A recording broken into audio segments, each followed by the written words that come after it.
اللهم صل وسلم على نبينا محمد وعلى آله.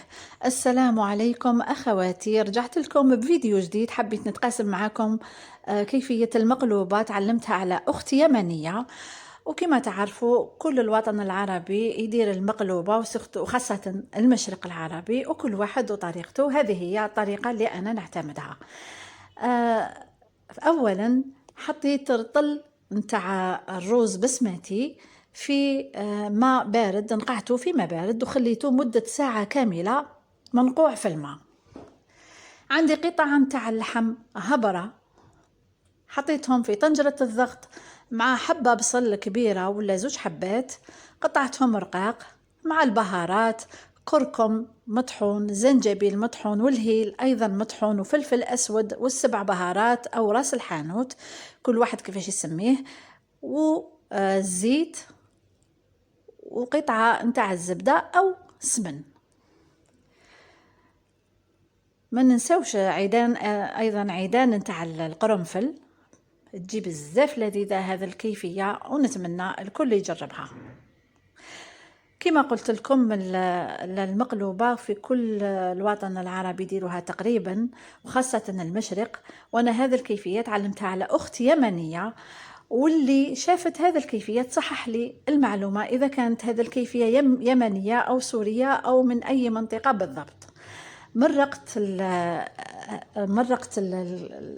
المحتويات وحطيتهم في طنجرة الضغط، قفلت عليهم في طنجرة الضغط. قطعت الباذنجان دوائر وقليتهم مع البطاطا أيضا مقلية، وصفيت هذاك الروز وحطيته بجهة، وصفيت اللحم اللي درته في طنجرة الضغط. جبت الطنجرة اللي تساعدني باش نقلب الكيفية، ودرت فيها ورق الطهي، وحطيت هذاك اللحم اللي طاب، صفيته من المرق وحطيته في قاع الطنجرة بهذه الطريقة، ستفته بهذه الطريقة. كما قلت لكم الكيفية بزاف غنية ومشبعة، وتكفي كل أنا أفراد عائلتي قليلة، درت الروز قليل، واللي عندها أفراد عائلة كبيرة تكثر الروز. ستفت الباذنجان فوق هذاك اللحم بهذه الطريقة، الباذنجان اللي قليتها دوائر، وزدت فوقها ثاني فوق الباذنجان دوائر البطاطا المقلية قليتها، وستفتها بهذه الطريقة، وطلعت شوية على الجناب ماشي بزاف. الباذنجان والبطاطا طلعتهم شوية على الجناب. زدت الحميصة اللي أنا طيبة، جبتها خرجتها من المجمد، ودرت كمية تاع الحميصة. وعندنا الروز اللي صفيناه، زدنا له نفس البهارات اللي درناهم في المرقة، درنا نفس البهارات في الروز وخلطناهم باش نزيدوهم من الفوق.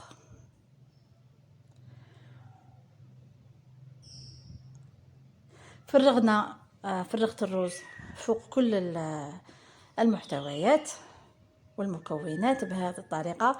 الروز جا مبهر وبنين بزاف لذيذ مع ورق الغار كما راه يبان في الصورة. صدقوني جربوها ما تندموش، تجي بزاف بنينة. وجبنا هذاك المرق اللي طيبنا فيه اللحم وفرغناه فوق الروز وفوق كل المكونات. كما راكم تشوفوا المريقه تبان قليله، كما راه تبان في الصوره، حتى تجمرت لي في قاعه حبتك اللي تلصق لي في قاعه الطنجره، جات بزاف بنينه. نتمنى تجربوها وردوا لي الخبر. المريقه ندير غير قليل ماشي بزاف. غطيت الطنجره تاعي الطنجره وحطيتها فوق نار قليله نسبيا، طابت لمدة نص ساعة ولا 45 دقيقة، وقلبت. كي طابت بعتها من فوق النار، خليتها شوية بردت ماشي، وقلبتها بهذه الطريقة. جاتني مجمرة ومحمرة وبنينة بنينة بنينة، شهيتكم في الجنة بزاف بنينة، والحيمة جات طرية ومجمرة. هذاك هو. نتمنى من كل الأخوات يجربوها ويعطوني رأيهم، والأخوات من الوطن العربي. نشكركم على الاشتراك وعلى التشجيع تاعكم. نتمنى تعطوني رأيكم وتقولوا لي وش من منطقة هذه المقلوبة. أنا تعلمتها على أخت يمنية كما خبرتكم في الأول، وصحوا لي المعلومة إلى هذه من اليمن ولا من أي بلد. جات بزاف بنينة، مانيش نبالغ لكم، جربوها وتعرفوا. نتمنى تكون الكيفية عجبتكم والفيديو إن شاء الله يكون خفيف، وشهية طيبة للجميع وشهيتكم في الجنة. والسلام عليكم في فيديو واحد آخر وفي مقلوبات واحد أخرين من مناطق أخرى. السلام عليكم.